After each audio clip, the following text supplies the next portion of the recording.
और अब वक्त है आर पार के सुप्रसिद्ध विश्लेषण का। ये नजर डाल लेते हैं 1947 से 2025 तक बंटवारा पॉलिटिक्स का विश्लेषण। आज मैं एक एक करके आपको हर तथ्य और तथ्य पे लेके जाऊंगा।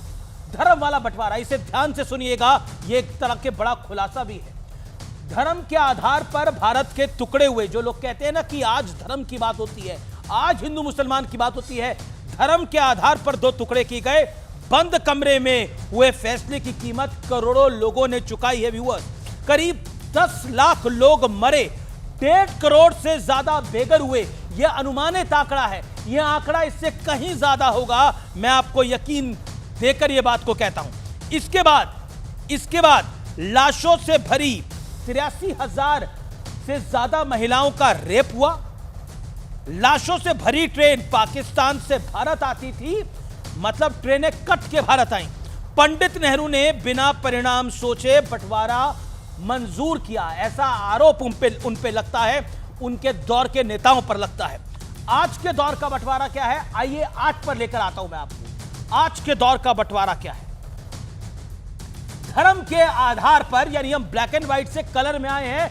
आज के दौर का बंटवारा यह है कि धर्म के आधार पर सनातन को गाली दी गई, हिंदू समाज को जातियों में बांटने का प्रयास हुआ, भाषा के आधार पर गैर मराठियों को महाराष्ट्र में पीटा गया और गठबंधन बरकरार है अभी भी। सियासी लाभ वाले जाति धर्म को वोट बैंक बनाया गया। ब्रैकेट को ध्यान से देखिए, MY यानी मुस्लिम यादव, MD यानी मुस्लिम प्लस दलित, PDA पिछड़ा दलित प्लस अल्पसंख्यक। यह पूरा खेल खेला जा रहा है आज की तारीख के अंदर। लेकिन आज का बड़ा सवाल बहुत बड़ा है। आज का बड़ा प्रश्न है, क्या कुछ सियासी दल 1947 से आज तक, यानी साल 2025 तक बंटवारे वाली सोच को ढो रहे हैं? आज का यह बहुत बड़ा सवाल है। Doctor Sudhanshu Trivedi, senior Bharatiya Janata party leader, member of parliament, joins me. मेरे साथ अतुल लौंदे पाटिल साहब है, प्रवक्ता कांग्रेस पार्टी के, उनका अभिनंदन है। मेरे साथ विवेक श्रीवास्तव है, नेता लेफ्ट के। मेरे साथ इस चर्चा के अंदर संगीत रागी, प्रोफेसर संगीत रागी जुड़ेंगे, राजनीतिक विश्लेषक है, संघ के साथ जुड़े हुए हैं। मुफ्ती मंजर जियाई साहब है, जाने माने मुस्लिम स्कॉलर है, उनका भी अभिनंदन है। सबसे पहले आप सब लोगों को आजादी के जश्न की बहुत बहुत शुभकामनाएं और विभाजन विभीषिका को याद करने का भी दिन है। सुधांशु त्रिवेदी, जब आपकी सरकार आई तो नरेंद्र मोदी ने विभाजन विभीषिका को याद दिलाया, नहीं तो यह तो देश भूल ही गया था कि 15 अगस्त को तो हम मनाते हैं, लेकिन उससे पहले 14 अगस्त को क्या हुआ था? ट्रेनें कट के आई थी, लोगों को मारा गया था, औरतों के साथ रेप हुआ था। वो सब कुछ इस देश में 70 साल तक छुपाया गया। देखिए, जो कुछ हुआ उसके लिए मैं सबसे पहले याद करना चाहूंगा अटल बिहारी वाजपेयी जी की इस कविता को, जिन्होंने इसी विभाजन की विभीषिका से दुखी होकर उसी समय में लिखी थी कि 15 अगस्त का दिन कहता आज़ादी अभी अधूरी है, सपने सच होने बाकी हैं, रावी की शपथ न पूरी है। उन्होंने लिखा था, लाहौर कराची ढाका पर है बदली काली का साया, गिलगित पर और पख्तूनों पर गमगीन गुलामी का साया जी। और आगे उन्होंने लिखा था, जिनके लाशों पर पग धरकर आजादी भारत में आई, वो करोड़ों लोग जो बेघरबार हुए, लाखों लोग जो मारे गए, जिनके लाशों पर पग धरकर आजादी भारत में आई, वो अब तक हैं खाना बदोश, गम की काली आंधी छाई। हिंदू के नाते उनका दुख कहने में तुम्हें लाज है आती, तो सीमा के उस पार चलो सभ्यता जहां कुचली जाती। और लास्ट की जो लाइन थी वो आज याद करने की जरूरत है कि स्वतंत्रता को सार्थक करने कमर कसें, बलिदान करें, जो पाया उसमें खो न जाए, जो खोया उसका ध्यान करें। अब मैं बताना चाहता हूं आज की बात पे, भाई साहब, अभी ऑपरेशन सिंदूर से पहले, पहलगाम से एक हफ्ता पहले आसिम मनवीर अपने मुंह से बोला है कि 2 नेशन थ्योरी थी और हम लोग नहीं चाहते थे, इसीलिए हमने अलग होकर बनाया। अब इसके बाद भी अगर कोई ये जस्टिफाई करने की कोशिश करे, यानी जब मुल्जिम ने इकबालिया बयान दे दिया उसके बाद भी जुर्म को किसी और पे साबित करने की कोशिश करे, तो मुझे लगता है ये उस दुखद घटना के साथ एक क्रूर मजाक है जिससे हमें बचने का प्रयास करना चाहिए। और दूसरी बात जी, अब मैं विवेक को लेकर आना चाहता हूं। विवेक, बड़ा इंटरेस्टिंग हुआ जब विभाजन विभीषिका दिवस था, उस पे केरल के मुख्यमंत्री ने जब गवर्नर ने आदेश दिया तो बोला कि ये बनाने की आवश्यकता क्या है, और बकायदा केरल के मुख्यमंत्री पी विजयन कह रहे हैं कि राज्यपाल का विभाजन विभीषिका दिवस पर दिया गया आदेश गैर संवैधानिक और अस्वीकार्य है। क्या आप 14 अगस्त को, 15 अगस्त से जो पहले आती है 14 अगस्त, उसको आप अस्वीकार करते हैं? विभाजन हुआ ही नहीं क्या इस देश का? हाँ। लोग मरे ही नहीं, औरतों के साथ रेप हुआ ही नहीं, विभाजन कब तक छुपाएंगे? कब तक ढकेंगे सच्चाई? विभाजन जरूर हुआ। नहीं, कोई नहीं ढक रहा है कुछ भी। यहां देश को कम्युनल और धर्म के लाइंस पे डिवाइड करने की साजिश है। कैसे? ये साजिश है कहने की कि मुसलमान वायलेंट होता है, वो मारता है, काटता है, और मुसलमानों के साथ हिंदू नहीं रह सकते। ये किसने बोला? और रहेंगे तो काटे जाएंगे। फिर नारा दिया जाता है बटेंगे तो कटेंगे। वायलेंस दोनों तरफ हुई है, लोग दोनों तरफ मारे गए हैं, बाउंड्री के उस पार भी, बाउंड्री के इस पार भी, दोनों तरफ मारे गए हैं। अगर जिन्ना गलत थे, हिंदू महासभा भी गलत थी, हिंदूवादी संगठन भी गलत थे, वो भी गलत थे जिन्होंने बाद में गुस्से में गांधी को भी मारा, वो भी गलत थे, गलत दोनों थे। लेकिन आप एक दिवस बना करके मैसेज देना चाहते हैं मेजॉरिटी कम्युनिटी को, देखो साहब वहां पे क्या हुआ था तुम्हारे साथ, यहां भी वही होगा। आबादी बढ़ रही है, डेमोग्राफी चेंज हो रही है, यूनाइट हो जाओ, भाजपा के साथ आ जाओ। ये चलने वाला नहीं है। विवेक जी पूरी माजरत के साथ और उसके गवर्नर खत्म करें। विवेक सही कहा पिनराई विजयन ने, stop dividing the country on communal grounds. Vivek ji एक सेकंड, मैं अपनी बात को बोलना चाहता हूं। आप कह रहे हिंदू महासभा विभाजन के लिए जिम्मेदार था। पंडित नेहरू क्या हिंदू महासभा की एडवाइस से चल रहे थे? हिंदू महासभा ने कागजों पे साइन किया था? बिल्कुल नहीं सर। मतलब आप लोग ये जो लेफ्ट का नैरेटिव है, ये जो लेफ्ट का इतिहास है, इसको कब तक ढोएंगे? उस इतिहास में भी नहीं लिखा हुआ। मैं कह रहा हूं लेफ्टिस्ट के इतिहास में भी, आपको लेफ्टिस्ट के इतिहास में भी नहीं लिखा हुआ कि हिंदू महासभा ने पार्टीशन को साइन किया। पंडित नेहरू ने पार्टीशन को एक्सेप्ट किया था, मैंने ये नहीं, कांग्रेस ने पार्टीशन को एक्सेप्ट किया था। लेकिन वो क्या प्रेशर थे वो, हाँ सुन लीजिए, नहीं मैं प्रेशर की बात नहीं कर रहा, आपने फैक्ट गलत बोला। पूरे देश के अंदर सुन लीजिए, मैं कोई मुसलमानों को क्लीन चिट नहीं दे रहा हूं, गलत एलिमेंट्स दोनों तरफ हैं, मैं जिन्ना को जस्टिफाई नहीं कर रहा, लेकिन हिंदू कम्युनिटी के अंदर भी ऐसे एलिमेंट्स थे जो साथ रह करके इकट्ठे नहीं थे। कम्युनल डिस्टर्बेंसेस हमारे हिंदुओं की तरफ से भी पूरे देश में हो रही थी। गांधी प्रेशर में आए, गांधी ने तो यहां तक कह दिया कि मैं जाऊंगा पाकिस्तान पार्टीशन के बाद, और फ्लाइट पकड़ने वाले थे जब असैसिनेट हुए, और मैं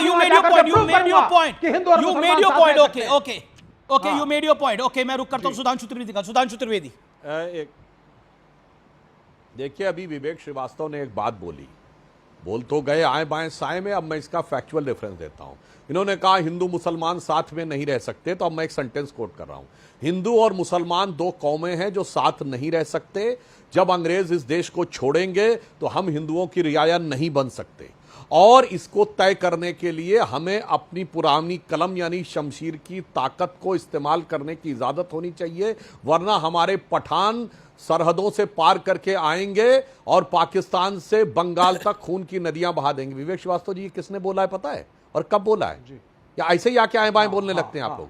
16 मार्च 1888 को सर सैयद अहमद खान ने लखनऊ में, again I am quoting the reference, आधी मत बोलिए, शांति से डिबेट होने दीजिए, फैक्चुअल बात होने दीजिए, अभी पूरी बात होने दीजिए, सारा आपका दूध का दूध पानी का पानी हो जाएगा। 16 मार्च 1888 सर सैयद खान ने वो भी बोलिए ना। एक सेकंड विवेक, अपनी टाइम पे मुझे फिर कांग्रेस के प्रवक्ता के पास भी जाना, मेरा निवेदन स्वीकार करिए।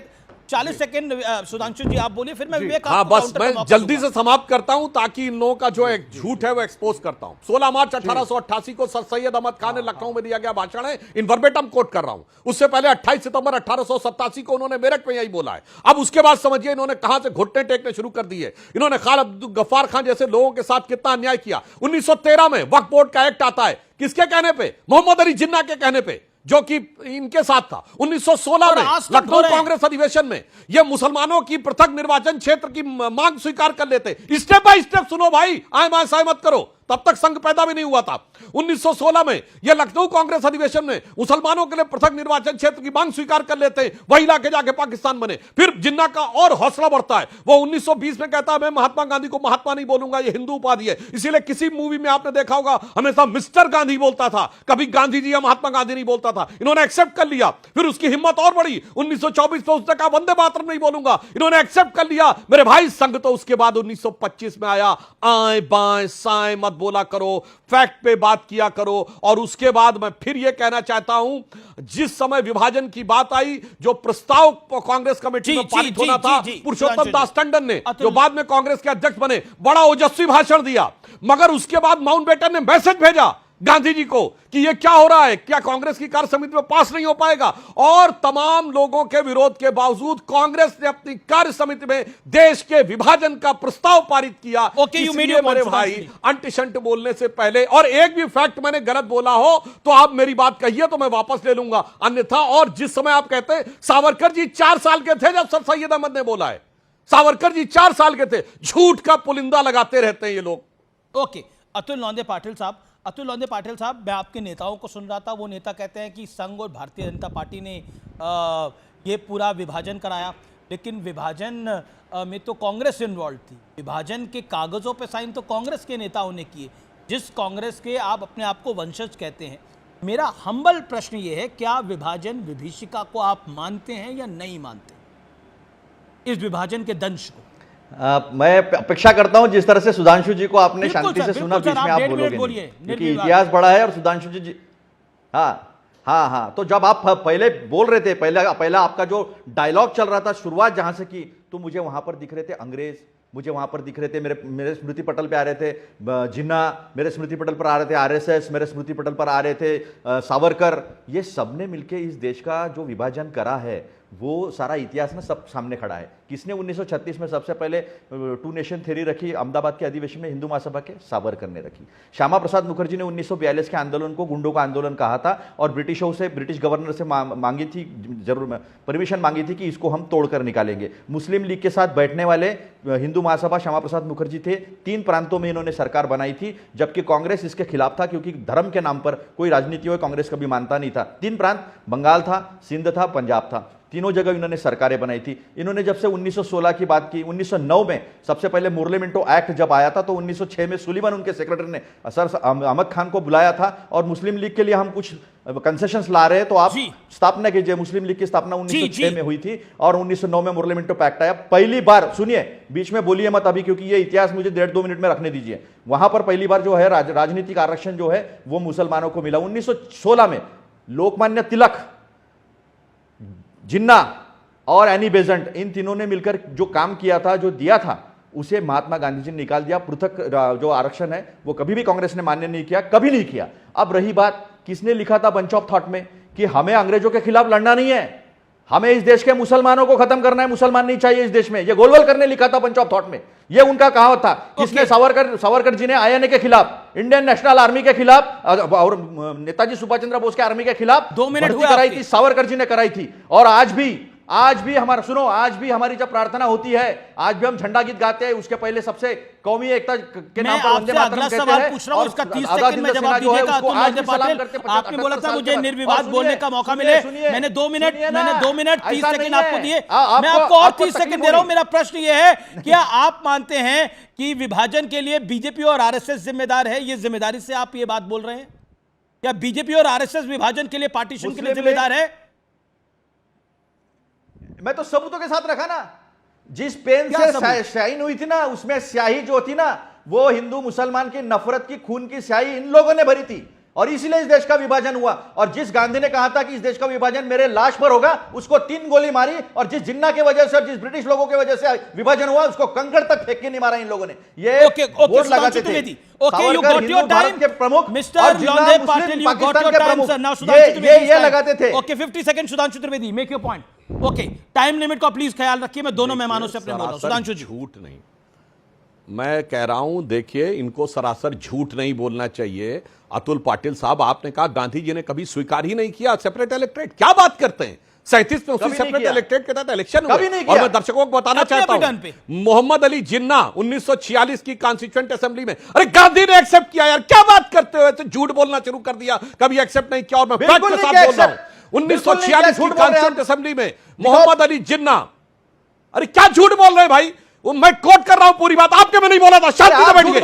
झूठ बोलने के बाद चीज कोशिश मत करिए। वो तो गांधी वन मैन अब मैं बोल रहा हूं, दर्शक क्या करेंगे? कौन बोल रहा है? हिंदू मुस्लिम दंगा करने वाले, और आप बोलिए सुधांशु जी, आप गांधी को, मैंने फिर बोला है, ये बहुत बड़ी चर्चा है, हिस्टोरिकल डिबेट है, this should go down well. Sudhanshu Trivedi ji, आपका टाइम है, मेक योर पॉइंट। 50 सेकंड 1888 से मैंने कोट किया और ये 1916। मैं बता रहा हूं मोहम्मद अली जिन्ना 1946 की कॉन्स्टिट्यूएंट असेंबली में कहां से चुन के गए? अतुल लोंडे पाटिल जी कान खोल के सुनिए, वो ढाका से चिटगांव से नहीं गए, लाहौर कराची रावलपिंडी से नहीं गए, मुंबई से चुन के गया, मुंबई की बाइकुला सीट से चुन के गया, जो उसी मुस्लिम सेपरेट इलेक्टोरेट के तहत थी। झूठ बोलने की इंतहा होती है भाई, आके सरेआम झूठ बोल के चले जाएंगे और उसके बाद कहेंगे ऐसा नहीं वैसा। दूसरी बात, मौलाना आजाद की किताब कोट कर रहा हूं, इंडिया मीन्स फ्रीडम, जिसके उन्होंने आखिरी के 40 पेज कहते मेरी मौत के 30 साल बाद जारी किए जाए। उन्हें क्या पता होगा उनकी मौत के 30 साल बाद भी राजीव गांधी होंगे। उस पर उन्होंने सीधे सीधे लिखा, कांग्रेस कार्य समिति में कांग्रेस में नेहरू जी और पटेल जी को उन्होंने आरोप लगाया कि इन लोगों ने तैयार किया। चौथी बात कान खोल के सुनो, लियोनार्ड मोस्ले को 1960 में नेहरू जी ने इंटरव्यू में देते हुए कहा कि हम लोगों ने विभाजन इसलिए स्वीकार कर लिया क्योंकि हम थक गए थे, हमारा नेतृत्व तो बूढ़ा हो रहा था, अगर हम अखंड भारत के लिए संघर्ष करते तो जेल जाने की स्थिति आती, हम जेल नहीं जाना चाहते थे। लियोनार्ड मोस्ले को दिए गए अपने इंटरव्यू में 1960 में the last days of British Raj, page number 260 जाके देख लीजिएगा। यार ऐसे मत बोला करिए भाई, मैंने 1888 से आज तक कितने रेफरेंसेस कोट किए और आप आकर कुछ भी ऐसे हवा में आके वही पुरानी वाली चीजें बोलना शुरू कर देंगे। और आपने तो टर्की के खलीफा का समर्थन किया, गांधी जी ने टर्की के खलीफा का समर्थन किया, उसका भारत के मुसलमानों से क्या लेना देना भाई? आपने खुद जाके तुर्की में खलीफत खत्म हो गई फर्स्ट वर्ल्ड वॉर के बाद, उसको भारत के मुसलमानों से क्यों जोड़ा? You made your point Sudhanshu ji, you made your point. Atul Patil ji, अब आपके बीच में नहीं बोले, सुधांशु जी आप बीच में नहीं बोलते हैं, लेकिन अतुल पाटिल जी अब आपका टाइम है, योर रिप्लाई 1 मिनट बोलिए। अभी ऐसा है कि 1946 में कैबिनेट मिशन आया था। कैबिनेट मिशन आने के बाद उन्होंने ए बी सी में जो है देश का डिवीजन किया था और परफेक्टली उन्होंने जो जहां मुस्लिम बहुल प्रदेश है वहां पर पाकिस्तान का निर्माण कैसे होगा ये करने की कोशिश की। नेहरू जी उसके बिल्कुल खिलाफ थे, कांग्रेस उसके खिलाफ थी। सबसे पहले सपोर्ट करने वाले तो यही लोग थे। ये लोगों ने स्वाधीनता संग्राम के इसमें कभी सहभाग नहीं दिया। 15 साल नेहरू जी जेल में रहे और 15 साल गांधी जी रहे, 10 साल तक नेहरू जी जेल में रहे और ये उनको जेल का डर दिखाते हैं, जेल नहीं रहते। 16 अगस्त 1948 को डायरेक्ट एक्शन डे जिन्ना ने डिक्लेयर किया था, उसके खिलाफ आर्मी कम होते हुए 2,70,000 हमारे पास थी, 2,40,000 पाकिस्तान के पास गई थी। उसके बाद अकेले गांधी जी इकलौते नवाखाली में इस दंगल को खत्म कर रहे थे। जब माउंटबेटन को कहना पड़ा कि ये वन मैन आर्मी है, इन्होंने क्या किया? इन्होंने दंगल भड़काने का काम किया। इन्होंने इस देश के विभाजन को इसलिए मान्य किया क्योंकि इनके किताबों में लिखा है इस देश के 3 दुश्मन। इनका प्रीफेस है बंच ऑफ थॉट का, वो ये कहता है कि इस देश के 3 दुश्मन है। पहला दुश्मन है मुस्लिम, दूसरा दुश्मन है क्रिश्चियन और तीसरा दुश्मन जो है वो कम्युनिस्ट है। तो इन्होंने नफरत की राजनीति ही बोई है। मेरे इस सवाल का जवाब सुधांशु जी दे कि जिस गांधी ने कहा इस देश का विभाजन मेरे लाश पर होगा, उसको 3 गोली मारी और जिस जिन्ना की वजह से हुआ उसको क्यों नहीं मारी? दूसरा सवाल यह है, तक भी चल रही है अतुल पाटिल का 2025 तक भी नफरत की राजनीति चल रही है। सिंगापुर के रेडियो से यह क्यों कहा कि जिन्ना और सावरकर आप जिस देश के साथ जो गलत कर रहे हो, हिंदू मुसलमान की राजनीति करके नफरत फैला रहे हो, आपको इतिहास माफ नहीं करेगा। ये सुभाष चंद्र बोस जी ने सिंगापुर रेडियो से कहा था, ये नहीं कहा था कि okay you made your point. Okay it mean आपने 2 मिनट अपनी बात को रखा। अब सुधांशु त्रिवेदी आपकी बारी है। सुधांशु जी वो कह रहे हैं कि नफरत की राजनीति को आप आज भी बढ़ा रहे हैं। 1947 से 2025 तक नफरत की गंदी राजनीति। मैं दर्शकों से कहता हूं, न मेरी बात पे भरोसा करिए ना अतुल पाटिल जी की बात पे, और व्यक्तिगत होने की कोई आवश्यकता नहीं है किसी भी मामले पर। दर्शक अपने आप तय करेंगे। ये खुद बोले 16 अगस्त 1946 को डायरेक्ट एक्शन कभी व्यक्तिगत नहीं होता। किसने करवाया? नहीं ठीक है, वही मैं कह रहा हूं अतुल जी, इसमें कोई ऐसी बात नहीं। जैसे आपने 1916 लखनऊ कांग्रेस अधिवेशन का लोकमान्य तिलक उसके अध्यक्ष नहीं थे, अंबिका चरण मजूमदार ने उसकी अध्यक्षता की थी। हाँ, 1916 लखनऊ कांग्रेस अधिवेशन जिसमें सेपरेट इलेक्टेड की मांग पारित हुई, उसकी अध्यक्षता अंबिका चरण मजूमदार जी ने की थी, सरदार ये तिलक ने नहीं की थी। तिलक का वो अंतिम कांग्रेस अधिवेशन था। अब मैं बताना चाहता हूं 16 अगस्त 1946, अब सुनिएगा गौर से, रमजान के महीना था और 17वां रोजा। जिन्ना एनी बेसेंट और लोकमान्य तिलक की साइन है उसके ऊपर। अब फिर भी मैं दिखा दूं ओरिजिनल कॉपी? नहीं एक मैं तो कह रहा हूं उनका सुधांशु त्रिवेदी आज के परिप्रेक्ष्य में भी आइएगा। फिर आप देखिए, अभी आपने 47 से 2025 आ गए आप साहब। अब मैं पूरी बात कर रहा हूं, अब सुनिए। तो मैंने तो 1888 से 2025 बता दिया भाई।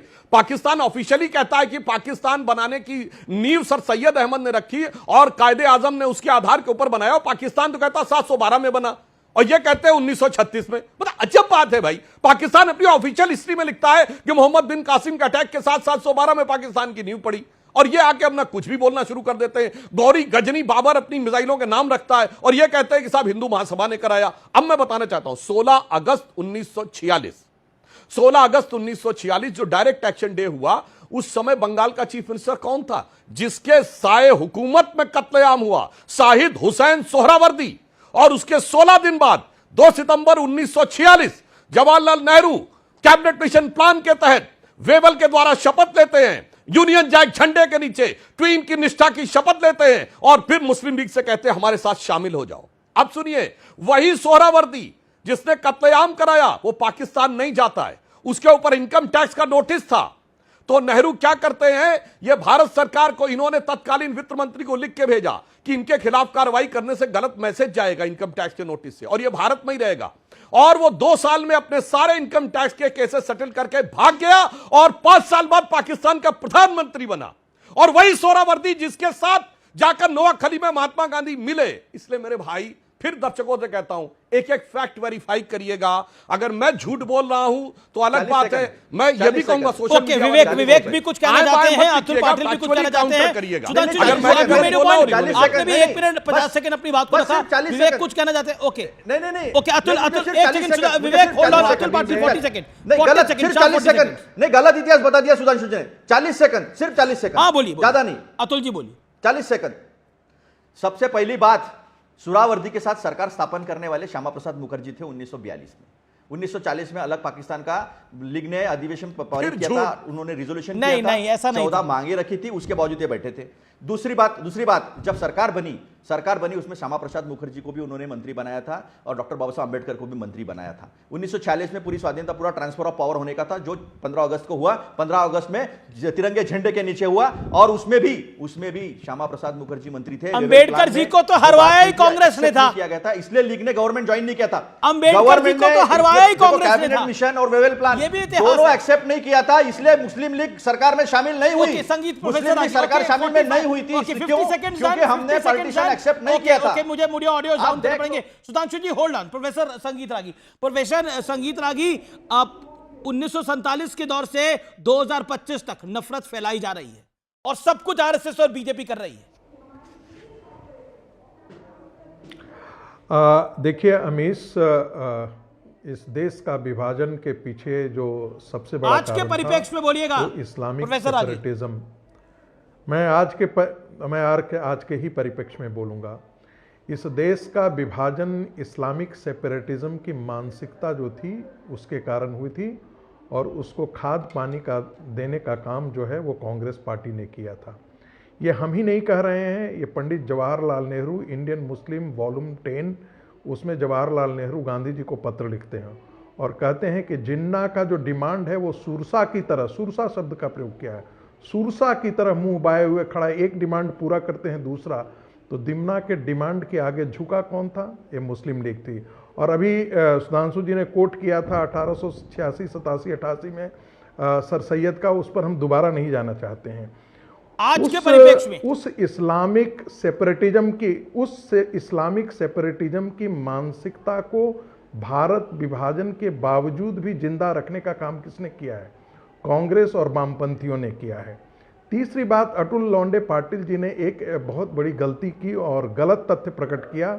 बंच ऑफ थॉट 1965 में आया था मेरे मित्र, वो 1940, 42, 45 में नहीं आया था। ये आप थोड़ा सा आप करेक्ट कर लीजिए, यदि मैं गलत करूंगा तो आप जरा मुझे करेक्ट कर दीजिएगा।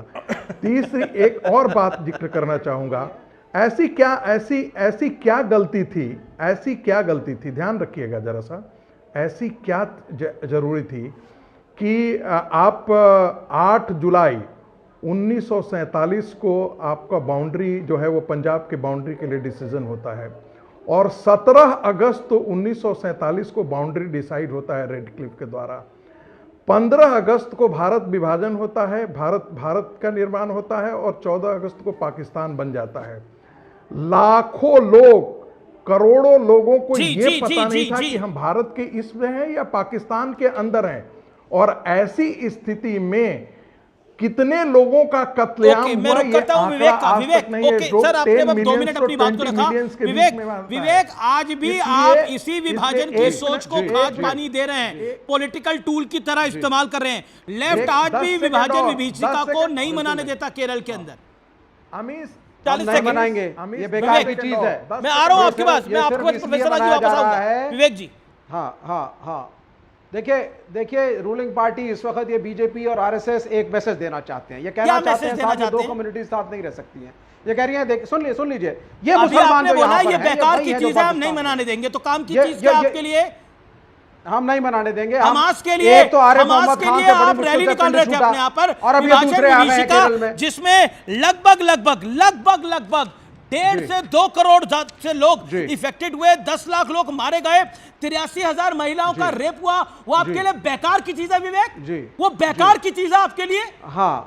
तो उसको तो फिर क्योंकि क्यों ना कोई बोले कि आप उसमें 47 से 1-sided picture 25 दिखा रहे तक हैं। ये नफरती क्योंकि एजेंडा आप आप ही लोग उसमें चला रहे वन हैं। साइडेड पिक्चर दिखा रहे हैं। आप दोनों तरफ से बोलिए, आप बोलिए दोनों कम्युनिटीज के लोग मारे गए, बाउंड्री के दोनों तरफ मारे गए, बुरे लोग दोनों कम्युनिटीज में हैं, और ऐसा नहीं करना चाहिए। और एक होता है आप कि कह रहे एक कम्युनिटी पाकिस्तान को के पूरी साथ भारत को चीट इक्वेट देकर करिए, के भारत में भी बुरे सारा लोग हैं, का सारा पाकिस्तान में भी बुरे टिकड़ा लोग हैं। मुसलमानों के सर पे फोड़ दो। ये मुसलमान ऑल वायलेंस बाय मुस्लिम, कांग्रेस ने लिया, सबसे ना बुरे लोग बीजेपी ने लिया, मुसलमान। आपने लिया।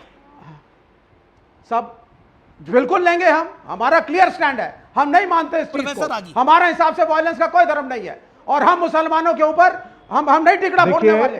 प्रोफेसर आगी, एक उतने ही सेकंड, दोषी हमारे प्रोफेसर देश के आगी, भी लोग प्रोफेसर हैं। आगी। यहां से भी ओके 40 सेकंड प्रोफेसर आगी। देखिए गांधी जी को भी आखिर मैं जब कहता हूं तो उसके पीछे तथ्य भी है। गांधी जी को भी आखिर क्यों यह कहना पड़ा कि average Muslim is a bully and average Hindu is a coward.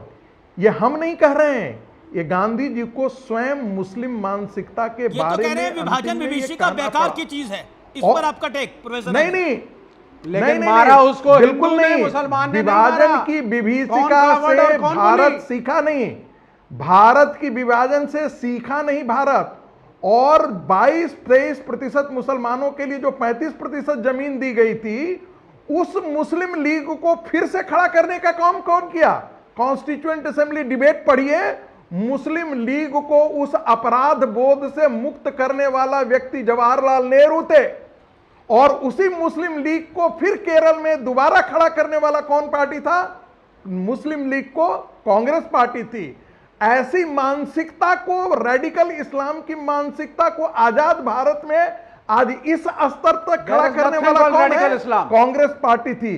क्योंकि नेहरू से लेकर के आज तक गांधी परिवार सत्ता के लिए किसी भी हद तक रेडिकल इस्लाम कुछ जाने नहीं, की क्योंकि गांधी सोच परिवार की बात रखता आई है, है। मुझे उसके कांग्रेस लिए से एक देश एक्शन मायने लेना नहीं पड़ेगा। रखता है, ओके, उसके लिए भारत की विवेक, संस्कृति मायने नहीं रखती 10 है, सेकंड, then उसके लिए भारत की मुफ्ती सभ्यता मंजर मायने ज़ियाई नहीं साहब जो रखती है, इंतजार कर रहे हैं उसके लिए काफी सत्ता मायने रेडिकल रखती है। इस्लाम। और इन वामपंथियों के तो इस अब आप सुनिए, भारत की सुनिए, संस्कृति सुनिए। सभ्यता से कोई लेना देना नहीं संगीत है। रागी, ओके विवेक, आपको रेडिकल भारत इस्लाम का कुछ संस्कृति नहीं होता कोई है। लेना देना नहीं है। रेडिकल ना आपका इस्लाम राम से होता ही लेना देना है, ना उसमें कृष्ण से लेना देना है। ये ये शब्द ही दिन में गलत है। एक झंडे लेते हैं, ओके, रात में कुछ और प्रोफेसर झंडे आगे लेकर विराम के लगाइए चलते अपनी हैं। वाणी को।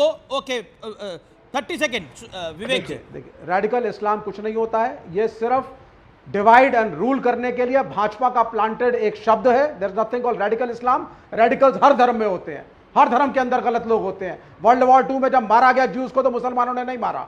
जब अमेरिका ने उठा करके वियतनाम वॉर किया, इराक को खत्म किया, तालिबान को फंड करके क्रिएट किया रशियंस के खिलाफ, बाद में ट्विन टावर उन्होंने नहीं करा। विवेक कहना don't use the word radical Islam. Statement दी विभाजन विभीषिका बेकार की चीज है, ये नहीं होनी चाहिए। आप बताइए, हमास के आतंकियों के लिए, एक सेकेंड, हमास के आतंकियों के लिए आप एक रैली निकाल रहे थे, पाकिस्तान को पानी देने के लिए आप कलकत्ता में रैली निकाल रहे थे, और आप विभाजन विभीषिका को बेकार की चीज कह रहे हैं। आपके सीएम भी मना कर रहे हैं, पिनारी विजयन। मतलब सोचिए, ये हम नहीं मानते ये विभाजन विभीषिका। विचार कैसा आप अगर आपको आज आप एक सेकुलर देश हैं, सभी धर्म एक समान है, अगर आप कोई ऐसा इवेंट करते हैं जिससे कम्युनल डिसहार्मोनी क्रिएट हो, एक धर्म को जबरदस्ती आप कटघरे में खड़ा करना चाहते हैं और मेजॉरिटी को मैसेज देना चाहते हैं कि देखो कितने खतरनाक लोग हैं। क्या ये आपको लगता है कम्युनल इवेंट है विभाजन विभीषिका, Mufti Ziyai sahab? With all due respect and sorry I am coming late. देखिए देखिए, मैं बहुत ही जिम्मेदारी के साथ चंद जुमलों के साथ अपनी बात शुरू करूंगा। जो अभी हमारे भाइयों ने बातें कही हैं, सबसे इम्पॉर्टेंट ये है कि विभाजन में हिंदू और मुसलमानों ने जो दर्द सहा है, इस दर्द को कब तक कर्ब में मुब्तला करके रखेंगे। मैं एक शेर ये कहना चाहूँगा, कन कन पावन देश की धरती, इन धरोशी अंबर है और सतरंगी है छटा यहाँ की, भारत कितना सुंदर है, हरे भरे हैं खेत ये सारे, भोले भाले गांवर हमारे, और कल कल बनती नदियाँ प्यारी, माटी अपनी अरवर है। अब ऐसे इस खूबसूरत देश के अंदर में हमारे बड़ों ने, बुजुर्गों ने अपना सब कुछ कुर्बान करके इस देश को इतना खूबसूरत बनाया, लेकिन पुरानी बातों को ला करके आज भी मुसलमानों को ज़र्ब पहुंचाना, उन्हें तकलीफ देना, उन्हें कहीं ना कहीं निशाने पर लाना, ये कि क्या सही हो सकता है? क्या हिंदुस्तान के मुसलमान बार बार अपने देश प्रेमी होने का सबूत कितनी बार आप इनसे मांगते रहेंगे? कितनी दर्द और कितनी तकलीफ गुजारेंगे आप? हर मुसलमान इस बात का, देखिए, विभाजन जो नीति थी वो सबसे खतरनाक पॉलिसी थी। वो जिन लोगों ने भी बनाया था वो सिर्फ और सिर्फ यहाँ के रहने वालों को दर्द दिया था। हिंदुस्तान के हिंदुओं ने, देखिए, मैं तो ये बार बार ये कहता हूं, चाहे वो जिन्ना हो, चाहे वो नेहरू हो, या वो जो बड़े लोग जिन लोगों ने बनाया था, उस दर्द को बार बार याद करा करके कहीं ना कहीं नफरत को बोने की कोशिश हो रही है। इस नफरतों को ना बोया जाए, बल्कि मोहब्बतों को आम किया जाए, जो कि यहाँ का हिंदू और मुसलमान इस मुल्क को आगे ले जाने की कोशिश कर रहा है, इस मुल्क को आगे ले जाने की कोशिश कर रहा है। आज हम इतनी ऊंचाई पर हम बढ़े हुए हैं, आखिर क्यों हमें दर्द में मुब्तला किया जाता है? आखिर क्यों आज हम इतनी ऊंचाई पर हैं, समुदाय के लोगों पर क्यों इस विभाजन को याद ही क्यों करना? अगर मारे गए 1.5 करोड़ लोग बेघर हो गए, 10 लाख लोग मारे गए, 83,000 महिलाओं के साथ रेप हुआ, जो आंकड़े हैं सरकारी, तो क्या बड़ी बात हो गई? हुआ तो हुआ, भूलिए। 84 हुआ इस देश के अंदर, भागलपुर दंगे हुए, क्या हुआ इसके अंदर? हुआ तो हुआ, भूलिए इसको। आप लोग याद मत करिए इसको, पैलेस्टाइन को याद करिए, हमास को याद करिए, इन सब चीजों को याद करने की आवश्यकता ही नहीं। रोल अदा किया है सुधांशु जी की टीम, उसकी पार्टी अपना रोल अदा कर रही है। हम सबको मिलकर के अपना रोल अदा करना पड़ेगा, बात को सही बोला, हम आगे बढ़ सके। Let him reply. मुफ्ती मंजर ज़ियाई, भिन्न भाषाएं, अलग अलग विश्वास है यहाँ पर। ओके, सुधांशु त्रिवेदी।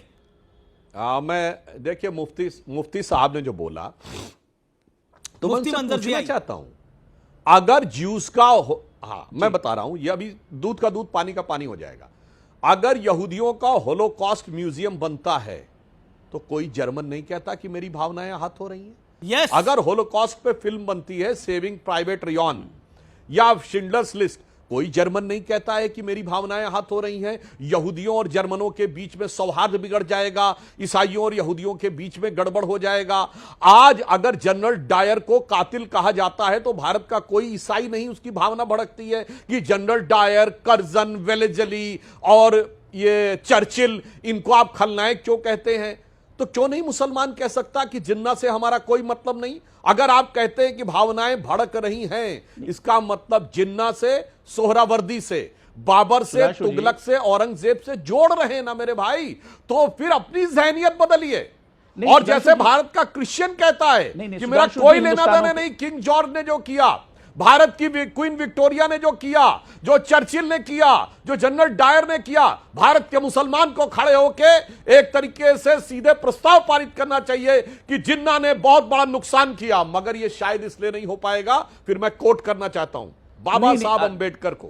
बाबा साहब अंबेडकर ने अपनी किताब पाकिस्तान अथवा भारत का विभाजन में लिखा है, बहुत क्लियर कट, और ये विवेक जी और अतुल जी को बहुत ध्यानपूर्वक सुनना चाहिए। उन्होंने लिखा, भारत का विभाजन यदि होगा तो तभी सार्थक होगा जब पूरी आबादी का अदला बदली हो जाए। फिर कह रहा हूं, बाबा साहब अंबेडकर ने लिखा, उन्होंने उदाहरण देकर लिखा कि जैसे 1930 में ग्रीस और टर्की का विभाजन हुआ, पूरी जनसंख्या का ट्रांसफर हो गया, टर्की के क्रिश्चियन ग्रीस चले गए और ग्रीस के जो मुस्लिम थे वो टर्की आ गए।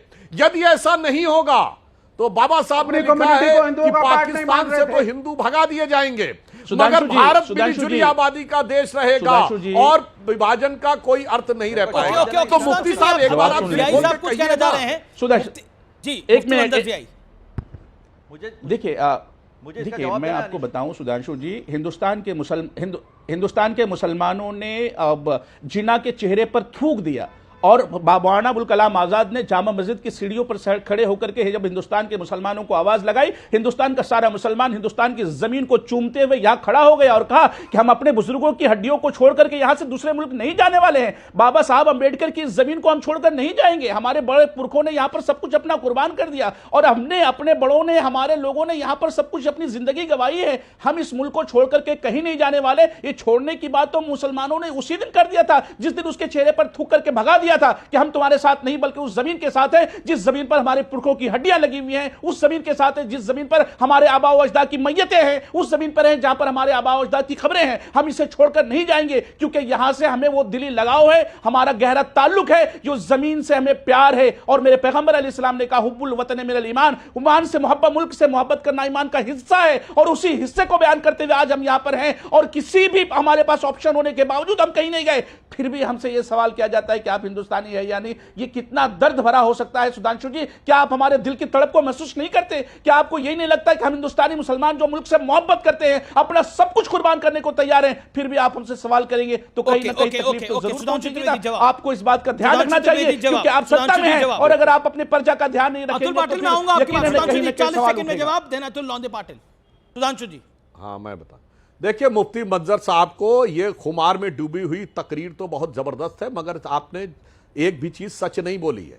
जिन्ना के मुंह पे किसी ने नहीं थूका, मगर मौलाना आजाद के चेहरे के ऊपर कीचड़ फेंका गया अलीगढ़ में।